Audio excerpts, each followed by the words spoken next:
Hello, welcome to Big Picture Monday. My name is Cali Black. Let's talk about this week's Come Follow Me readings so that you can understand what's happening in the scriptures. This week we are studying 2 Samuel, chapters 5 through 7 and 11 through 12, and then 1 Kings, chapters 3, 8, and 11. I will walk you through everything that's going on here. Pretty much we are just continuing on with the same story. The books of 1 Samuel, 2 Samuel, 1 Kings, and 2 Kings all kind of flow together into one story of how Israel turned to kings and how that went down for them. So that's what we're going to focus on. Remember, in this quick video, I'm going to tell you like the reading comprehension version, the story version of what's happening. That way, when you're reading, you can focus on finding the spiritual applications and diving into them without having to worry about what's going on so much. And when I say quick video, I mean, it's all relative, right? These readings are getting a little more complicated and longer for the next little bit, then it'll get simpler again. And so I do like to keep it as brief as possible, but I know sometimes these videos start to get a little bit longer here. So thanks for sticking with me. As a reminder, my new Big Picture, Little Picture study guide for the third quarter, July, August, and September, is available now. It's on Amazon, so go grab it on Amazon, have it shipped to your door sometime this week because you're gonna need it 1 week from today if you are watching this on Monday. So you're gonna need it in just a week. So go grab it, the physical copy, or if you'd rather have a digital download, you're welcome to do that from my website as well. And then download that to any devices, and you can share that with people within your own family. And so that everyone has their own copy to access from there too. So go grab that right now so that you don't forget, and then come back and finish this video so that you feel confident for this week. But in my study guide for the next 3 months, pretty much what I do is Big Picture Monday like scratches the surface of what I give you in my study guides each week. I'm giving you a lot more details. I'm taking you through chapter by chapter. I'm giving you spiritual application questions. It's way more detailed, but also it's not too much. It's just exactly what you need to feel super confident diving into the scriptures and applying the scriptures as well. Okay, so last week we learned that we had the prophet Samuel, right? And he had anointed Saul to become a king. We saw Saul become the king, woohoo! And then we saw Saul show that his heart wasn't fully into serving the Lord. He had a few issues that kind of revealed where his heart really was. Samuel then anointed a young man named David in the town of Bethlehem. And David is now anointed to become the next king. We have the whole situation with David and Goliath. We have Saul still functioning as the king. Saul at first loved David, he had met him and just was like, you're awesome. And then Saul decided he didn't like David because David was getting all the attention. It was pretty clear that David was very spiritually favored, and that spilled into other areas of his life. And then when we left off last week, we skipped the end of the book of 1 Samuel, but Saul was killed in battle. The king of the Israelites was killed in battle. We also learned that the prophet Samuel died as well. So that's where the book of 1 Samuel ends. And now we have David in hiding because he knew that Saul was trying to kill him. At one point it got very, very obvious what Saul was doing. So David had been in hiding. David's anointed to become the next king though. How's that going to happen? Because let me tell you, Saul did not leave a note saying, by the way, after I die, David, that person that I really don't like and have tried to kill many times, should be the next king. No, absolutely not. Saul left the throne to his son, Ishbosheth. And so Ishbosheth became the new king of Israel. Now, so what was David doing? Because obviously we know the Lord's will is going to find a way here, right? David actually went to the members of the tribe of Judah. He went to the members of the tribe of Judah and he kind of talked with them, and the people in the tribe of Judah anointed David to be their king. So it's almost like this little breakout group now of all the people of the tribe of Judah who now believe that David is their king. Now, Ishbosheth did not really like hearing about that, as you may imagine. Once again, these are in the chapters that we're skipping here at the end. This is at the beginning of 2 Samuel, beginning of 2 Samuel. We skip a few chapters. So Ishbosheth doesn't really like that. And so there's a big battle. There's a battle between the tribe of Judah and the rest of the Israelites, between King David leading his troops and King Ishbosheth leading his troops as well. And as you may imagine, King Ishbosheth is killed in battle, and all the Israelites gather together And in chapter 5 of 2 Samuel, where we pick up this week, this is when David is now recognized as the king of all of Israel. So now everyone's back united again, and David is recognized as their king. All right. So we've kind of, we skipped over a lot of like contention and iffy stuff. But when we pick up in chapter 5, we've got David as our king, exactly as the prophet Samuel had previously anointed him to become. We know that David goes to Jerusalem, and that's the capital city at the time, right? And he renames the city of Jerusalem the city of David. So from now on, after himself, if you hear the city of David or Jerusalem, it's the same thing, because David, that's where he lived. He built a big house there. He married more wives. He married lots of wives. He had already married Saul's daughter, if you remember that, but he married more wives as well. And then he's winning battles. In chapter 6, he needs to get the Ark of the Covenant. The Ark of Covenant has been in a different city, and he needs to get that back to Jerusalem where the tabernacle is. That's where it should be, right? And while they're moving the Ark of the Covenant, he had told them, hey, the Lord told me you may not touch the Ark of the Covenant while we're traveling. Everyone's like, yes, we've got it. I understand. But there was a guy named Uzzah, and as they were traveling, the ark started to move a little bit, and he put his hand up to try and steady the ark, and he was immediately struck dead by the Lord, kind of proving he was not kidding around with that commandment to not touch the ark. And it kind of struck this like godly fear into David, because he actually kind of left the Ark of the Covenant in like the nearest by town and was like, not coming to Jerusalem yet. I don't think we're ready for that. But after a while, he realized wherever the Ark of the Covenant was, they were being blessed like crazy. Like this Ark of the Covenant clearly had true godly spiritual powers flowing from it. And he's like, we've got to get this to Jerusalem, to the tabernacle where it belongs. So they are able to bring it back after 3 months into Jerusalem. And in chapter 7, David has this idea, like, listen, we've still got our tabernacle here now with the Ark of the Covenant. We're so excited that it's here, but I want to build a permanent temple. Like, we're still using the tabernacle from Moses's time. I mean, I'm sure it had been updated a few times, but I want to build actual walls for a temple and to place the Ark of the Covenant in. And at the time, there was a new prophet named Nathan. So Nathan is the new prophet. Remember, Samuel had died. And Nathan comes to David and says, look, I've talked to the Lord. The Lord told me you are not going to be the one to build a permanent temple. He does want someone else to do that, but it's not going to be you. But the Lord said he will build a house through you. And if you're curious what that means, it's actually a symbolic statement that the Lord is telling David that he will establish his house, the Lord's house. Jesus Christ will be born through David's line. And so that's what the Lord is promising David right there. You have this blessing within your posterity here, but you're not going to be the one to build a permanent temple. We're going to hold off on that one. We skip a couple chapters in the middle of 2 Samuel. Basically, David's he's being righteous. He's winning all these battles against people. Things are going really, really well for David. And then we get to chapter 11. There was a leader of the troops named Joab, and the Philistines come to battle against the Israelites, like for the millionth time. Come on, Philistines, give them a break here. Philistines come to battle, and David decides to not go to battle. Kings always went to battle. They were always the ones leading their troops. That was their job, was to like be out there, on the battlefront and to be in the front lines. And David decided this time he wasn't going to go out. He had just had a slew of victories. He wasn't going to go out in this one. So he tells Joab, the leader of his troops, you go out, you take care of this one. Now, while David is at home, he starts to lust in his heart over a woman named Bathsheba. And he invites Bathsheba over and he lays with her. And Bathsheba becomes pregnant.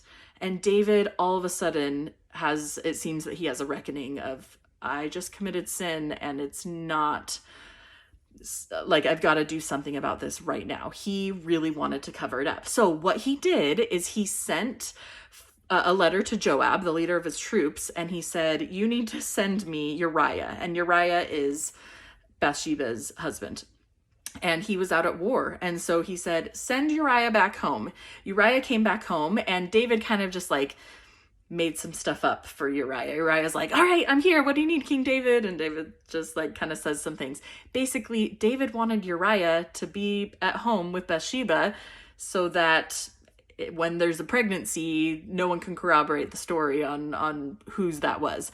But Uriah was so, he really felt this heavy in his heart that if his fellow men were out in the battlefield and they weren't able to come home and be with their wives, he was not going to go home and visit his wife either while he was back in the city of David. He was just gonna like sleep outside and do whatever King David wanted him to do. He wasn't gonna indulge in anything. And when King David realized Uriah's not gonna go and see his wife, like, I can't have another story being told here. He decided to take matters into his own hands again, and he sent Uriah unknowingly with a letter to Joab, the leader of the troops, telling him to put Uriah at the front of the lines to make sure that he gets killed in battle. Uriah is killed in battle, and then David marries Bathsheba as one of his wives. When this is discovered in chapter 12, Nathan, the prophet, comes to come see David, and he tells David a really interesting parable, but it's pretty clear as he tells the parable. Nathan knows what David did. He absolutely knows, and he's telling David that the Lord knows what he did, and as a result, the baby that Bathsheba gives birth to is going to die. That is going to be the result of David's sins. Now, when the baby is born, David fasts for 7 days. He really doesn't want this to come true, but it does happen. The baby passes away. Bathsheba is later able to conceive again and gives birth to a son named Solomon, and we will talk more about Solomon later. But at this point, it's pretty clear that David knows that he did something wrong. He's very remorseful. Once the prophet Nathan kind of calls him on his stuff, he's very remorseful about his act. And from then on, in the chapters that we skip, because we skip all the rest of 2 Kings, which is like chapters 13 through 24. We skip a lot of 2 Kings. This pretty much tells the end of David's story. There is so much. There are like so many little stories that happen in these chapters. If you have extra time and you want to read through them, go for it. But it is like, it's filled with drama. David, we see kind of his spiritual demise after this choice that he made with Bathsheba.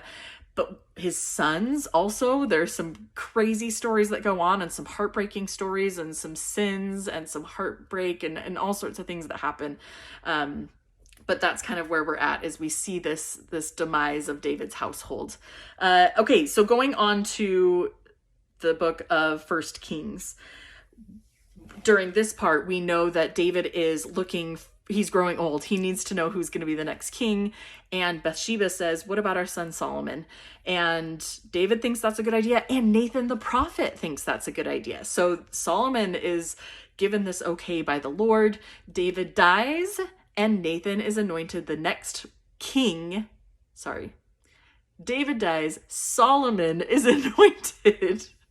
Trying to keep all these names straight here. Solomon is anointed the next king over all of Israel. So that's where we pick up when we go into our readings in the book of 1 Kings. We start with chapter 3. Now, chapter 3 is an iconic chapter that I have always thought was kind of fascinating. Solomon is such a humble leader, and he keeps pleading with the Lord, I want to be given the gift of discernment. I want to be able to have wisdom. And the Lord is so pleased with Solomon's righteous desires, and he gives him all of these abilities, these spiritual gifts, and amplifies what he already has. It's really like the Lord is very clearly pleased with what Solomon wants.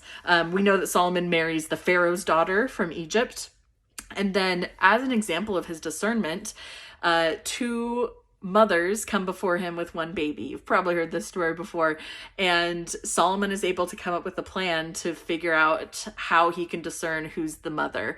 And he's able to quickly discern that by who would rather have their baby live than have them given to another person or killed, obviously. And this seems to really like make a huge impression. This event with the babies and like, we'll cut the baby in half as his solution. This seems to really strike this like righteous fear into the hearts of all the Israelites, where they really respect Solomon and his wisdom, just kind of goes everywhere. Everyone knows about him in all the kingdom of the Israelites, but then also other kingdoms. He becomes really famous and known for his wisdom, and this really becomes Solomon's huge gift and his big thing going forward. And the chapters that we skip, again, Solomon's becoming more famous, and Solomon decides to build a permanent temple. Solomon is given permission by the Lord to actually do this. So it was David's son who was the one who was able to build a permanent temple. And this was a big thing. He also built a big house. And in chapter 8, that's the chapter that we get to read, we see Solomon and all his people moving the Ark of the Covenant into the permanent temple. And we see the celebration. The Israelites are so happy. Solomon gives this beautiful, almost like a dedicatory prayer, asking the Lord to bless the house and to bless the house of Israel and to keep the covenant as long as the people are righteous, to keep that covenant with his children in Israel. And it's also super interesting. It talks about how there is a font. There is a font in the temple that is rested on the back of 12 oxen, which represent the 12 tribes of Israel. So I thought it was cool to read about the origin, of course, for the baptismal fonts in our current temple. This is it. It happened at Solomon's time when he built the temple. Pretty cool.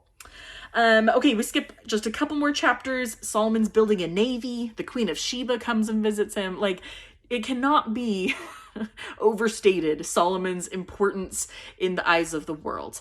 And unfortunately, that leaves us to chapter 11, which is kind of, unfortunately, the demise of Solomon. He starts marrying a lot of wives, and a lot of them are not Israelites. And so this starts to introduce a lot of false gods into Solomon's household, and Solomon himself starts worshiping other gods. And the Lord is very displeased with Solomon and that his heart is turning away from the Lord. It gets to the point where someone else, Jeroboam, is anointed to be the king, and it's said that he'll be the king over the 10 northern tribes, which are all the tribes except for Judah and Benjamin. Remember, Judah had been that tribe that had endorsed David first off. So all the northern tribes, though, Jeroboam was going to be the king over them, but Solomon did not like that, and so he tried to kill Jeroboam, and Jeroboam ran away, and then Solomon dies and leaves the kingdom to his son. And pretty much at this point, the Israelites very quickly have turned from like united in Solomon's wisdom and his reputation into crazy discord and breaking apart. And next week, we're going to figure out how that ends up for the Israelites, because there's some huge historical changes that we're going to talk about next week. And that's it. Solomon dies, and his son is now the king of Israel. Okay, lots that we covered, right? We went through all of David's reign as the king and all of Solomon's reign as well, both of them having similar startings, promising startings. And then at some point, they have their sin that takes them away from the Lord, and that ends up affecting a lot of the Israelites as well. I think my personal focus question is going to be about, I think the story of David and Bathsheba is fascinating in many aspects, but I think the idea that David thought he could hide his sin. He thought that he could cover it all up. And obviously the prophet Nathan called him on it, but I want to think this week, what does the Lord expect me to do when I sin and when I mess up? Because it's not what David did.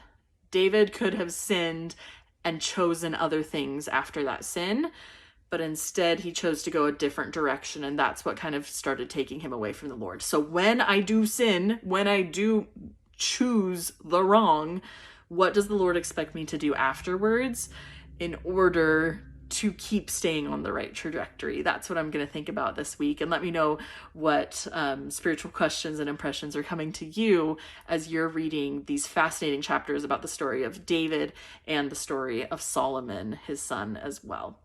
All right, once again, don't forget to grab your study guide for the next 3 months. July, August, and September, we're going through so much stuff. Historically, we finished the Old Testament, so we learn about what happens with splitting kingdoms and being carried away into captivity and all sorts of stuff. We also go into poetry, and we also start Isaiah. So there's a whole bunch of stuff. You're going to want my study guide to keep you through that. Links are in my profile on my Instagram page, or comment, and I can always DM you links as well. Okay, have a great week this week studying these two fascinating kings of Israel, and happy studying.